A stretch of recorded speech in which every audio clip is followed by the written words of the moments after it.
But for right now, it's not just the election front that investors are digesting. Also, we got the update in terms of the unemployment front, the Department of Labor giving us the update on weekly jobless claims, and that number coming in largely as expected, roughly in line with what we've seen over the last couple of weeks. For the week ended October 31st there, 751,000 jobless claims filed versus that 735,000 expectation level there. So what does all that mean for the recovery as it continues here? Depending and perhaps not depending on who's in the White House after all this shakes out. Here to talk to us about that is Douglas Holtz-Eakin, American Action Forum president and former director of the Congressional Budget Office. And Doug, it's good to be chatting with you again here. A lot to discuss. Not sure which one you want to kick off with there in terms of where this election seems to be shaking out or the update we got on the unemployment front. But regardless of who comes in as president here next year, they're going to be dealing with a shaky recovery. So what's your take on where we sit right now? Well, I think we're seeing the private sector continue to climb out at a steady, if unspectacular, pace. The jobless claims are consistent with that. We've seen purchasing manager indexes from the ISM in both manufacturing and non-manufacturing show steady expansion of both employment and production. And, we're seeing the economy recover.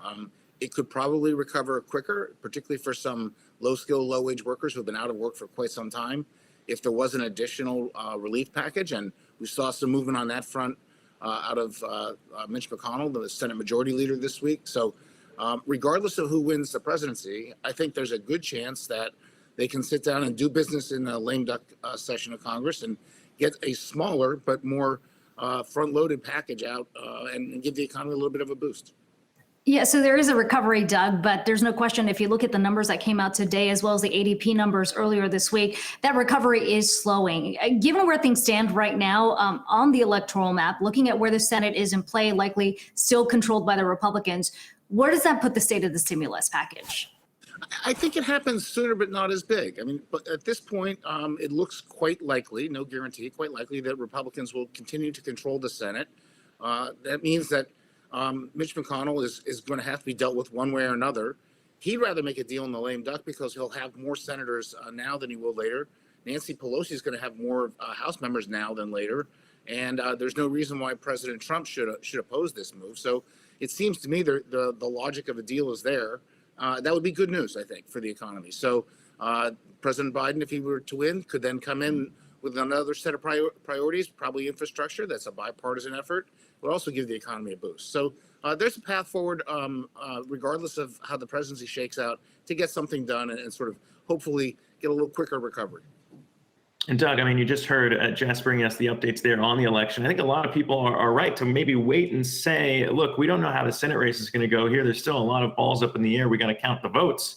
But there was one interesting dynamic here playing out for me when we looked at Georgia, because we've been tracking the insured unemployment rates here across the U.S. by state. We've been racking up the worst hit economies by state. Hawaii, California, New York have been on the top of those lists when we look at insured unemployment rates. Strangely, Georgia is also up there, and leading into the election, its insured unemployment rate was doing worse relative to the rest of the country. Now, in Georgia, of course, they have a Republican governor. Nevada is also on that list, but they have a Democratic governor. So I'm curious to know, in your mind, how maybe that played into what we're seeing play out here in Nevada and Georgia being closely watched states. What we saw in the polling was very clear. If you asked what's the leading priority, it was about even between enhancing the economic recovery and fighting the coronavirus. But inside those numbers, these are 90-10, 80-20 issues. Democrats focus on fighting the coronavirus. Republicans focus on economic recovery. And I think really that just played out all across the country. There's no question about it. The other interesting thing about this election from the perspective of conservatives is this doesn't look like a repudiation of Republicans at all. It looks like a referendum on the president, and he may or may not survive. But certainly Republicans did quite well. They picked up seats in the House. They held on to a Senate in a way that people didn't expect. And Georgia is going to be the key, I think, for just how much strength they have in the next Congress. Doug, any economic recovery, as we've spoken before, tied to how this virus plays out, and we're looking at daily case counts now hitting 100,000.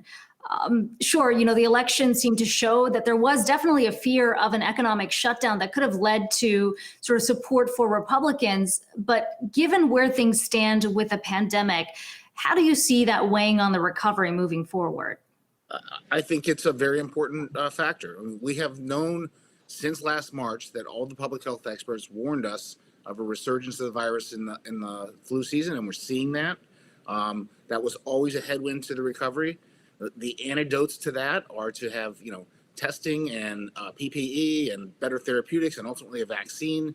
So that has to remain a priority. And when they look at the next quote stimulus package, a big chunk of that ought to be focused on making sure that we can operate the economy in the face of the virus.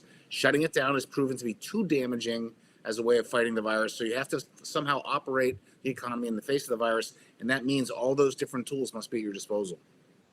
Yeah, shutting down, I mean, we've talked about that being a blunt tool, and at the state level, obviously governors there not really on board with the idea of shutting down at a level that large anymore. We're seeing some communities, though, especially in El Paso, we're going to get to that later on in the show, seeing incredible outbreaks there and battles right now at the state and county level about shutting down. But when you think about the impacts to some of these smaller businesses, we already saw what PPP and that support did for some of these smaller businesses. But when you look at the latest employment data that we've been getting here, there's still a large amount of pain in those smaller employers. Apollo is just kind of looking at the data there, and it just shows that about employment in small businesses remain 2 million jobs below where it was in February. So when you look at that, how drastic is the need for that support for small businesses since they employ a pretty large chunk of Americans?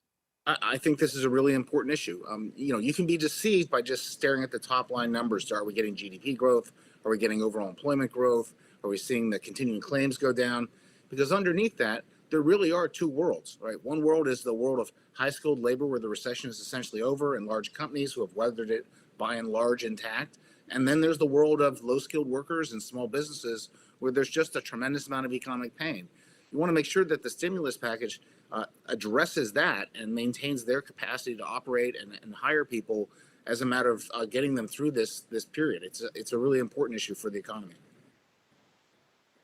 All right, the latest there as we continue to track all that recovery. Douglas Holtz-Eakin, appreciate you joining us. American Action Forum President, former director of the CBO. Be well. Also want to focus in, though, on what all of this means